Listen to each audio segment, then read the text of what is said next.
El gobierno nacional transfirió a la ciudad los dispositivos penales juveniles, los ex institutos de menores. Hay polémica sobre qué debería pasar con los más de 100 jóvenes allí alojados. Una cautelar frenó el traspaso. ¿Cómo era el lugar? ¿Cómo te acordás? Frío. Esto era en San Martín. En San Martín. Sí. Frío, calabozo por todos lados, celda de 2x2. O sea, y nada. Y después te peleabas y te castigaban y te mandaban a una celda chica, corte días. Como una especie de celda de castigo. Claro, semanas. O sea, un castigo que tienen ellos para vos, para que vos vayas más o menos viendo lo que es ahí adentro, o sea, para que vayas conviviendo.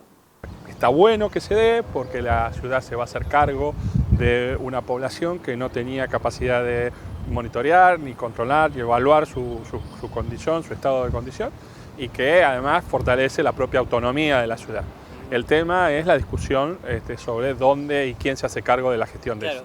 Son dos problemas. Uno es que se haya sacado de la órbita del Estado Nacional los dispositivos y que el Estado Nacional pierda el registro de lo que sucede con los jóvenes en conflicto con la ley penal.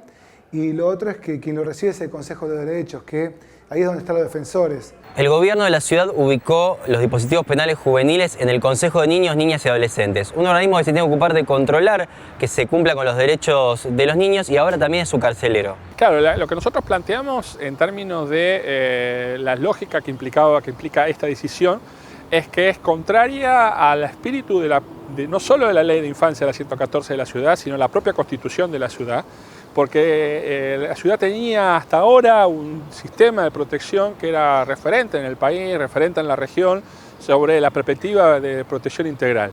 Esto no tiene absolutamente nada que ver con promoción y protección de derechos.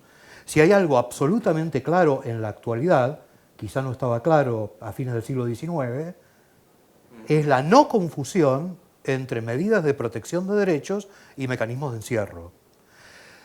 Se habla efectivamente de que pasará a depender del Consejo de Derechos. Me parece un ostensible desacierto, no solo por la confusión conceptual que implica, sino porque además la ciudad se verá en la necesidad, y los jóvenes se verán en la necesidad, de que se cree un consejo que controle, monitoree y promueva los derechos de las personas encarceladas a disposición del Consejo de Derechos. Otro. O sea, tendría que haber otro porque Sí, el consejo sería un consejo bis. Un consejo bis. No se puede auditar a sí mismo, digamos. Exactamente. Si el Consejo de Derechos decide convertirse en carcelero, tendrá que haber otro Consejo de Derechos para promoción y protección de las personas que allí residen y se alojan. Con este traspaso la ciudad va a tener por primera vez personas privadas de su libertad bajo su cargo y son nada menos que menores de edad. Sí, eso la ciudad era una isla en ese sentido, donde era una gestión, un distrito federal cuya gestión no tiene contemplado hasta ahora ninguna política o perspectiva o menos presupuesto para dedicar a la población privada de libertad, ni de adultos ni de personas menores de edad. Por primera vez la ciudad va a empezar a asumir la responsabilidad y la necesidad de pensar cuáles son los abordajes de este tipo de dispositivos y de este tipo de problemáticas. Me parece que es una decisión del Poder Ejecutivo de la Nación que no debe ser aceptada por la Ciudad de Buenos Aires. Hacerlo implica hacerse cargo de cárceles de personas menores de edad ajenas. Cuando predico ajenidad me refiero a que el ingreso, la permanencia y el egreso de la privación de libertad de esos dispositivos no está a cargo de jueces de la Ciudad de Buenos Aires. En la Ciudad de Buenos Aires no hay niño o niña alguna privada de la libertad a disposición de la justicia local. Hay alrededor de 100 pibes alojados en los dispositivos. Desde que asumió el gobierno de Macri para acá, lo que nos pasó es que se retiraron programas alternativos que había dentro del circuito penal. Vos tenías una batería de talleres que ayudaban y colaboraban para que el pibe tenga más herramientas para poder volver en otras condiciones a la vida cotidiana. todo eso se fue retirando, se fueron cayendo los convenios, los pibes pasaron muchas más horas sin actividades, de manera aislada. O sea, veníamos denunciando dentro de la Secretaría que había que reconstruir el laburo que se estaba haciendo.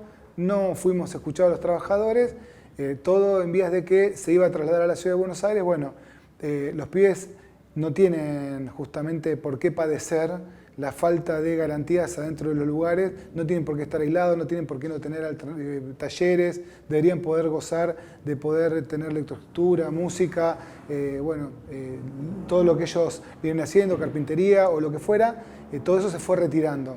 ¿Los celadores cómo eran ahí cuando... Y los celadores en ese tiempo eran muy malditos. En ese tiempo llevaban a pibes, sacaban de ahí y los llevaban a robar. Y lo traían de vuelta. Hacían el hecho y subían a la camioneta y volvían de vuelta al instituto.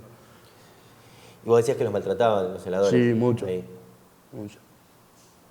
¿Pero los insultaban? Sí, los venían y los pegaban de abajo. Nosotros por ahí no queríamos hacer nada y venían y te agarraban con la cachiporra. Con la cachiporra y el palo grande. Te daban un par de palazos, fuerte, un par de recatate, como diciendo, loco, recatate y te hacen en un penal.